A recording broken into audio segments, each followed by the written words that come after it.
mind rõõmustas see, et noormehed tegelikult sellise väljakutse kohe vastu võtsid, kui ma neile ettepaneku tegin. Ja samas ma tundsin, et nad said ka aimu just nimelt, mida see eeltöö tähendab ja nagu ka nende arvamusest kuulsime, kuidas klassi ees seista on ja terved klassi haarata kaasa selle mõttekäiguga, mis neil on. Rõõmustas mind ka veel see, et tegelikult kuigi nad algul tundsid ärevust, siis nad mõne aja möödudes natukene ka kohanesid juba ja haarasid ka klassi rohkem kaasa kui alguses. Tegelikult ma õppisin seda, et väga ei maksa muretseda, et võib küll anda rolli õpilasele ja vähemalt mingi osa tunnist pakkuda neile võimalust olla õpetaja klassi ees.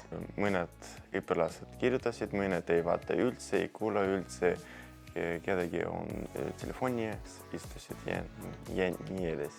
Ma arvan, et see, et mõned, mitte kõik, aga paljud õpilased kuulasid nagu tähelepanelikult. Ma nägin, et nende silmad olid nagu esitluses, et nad vaatasid, lugesid ja kirjutasid, nagu kõik oli hästi. Õpilasena tundus olla väga värskendav. Et ma arvan, et kõik lapsevanemad võiksid kas või korra kuus olla õpilase rollis. Et esiteks saime väga palju uusi ja tegelikult juba vanu, aga teadmisi, mida on vaja korrata, väga tore kogemus.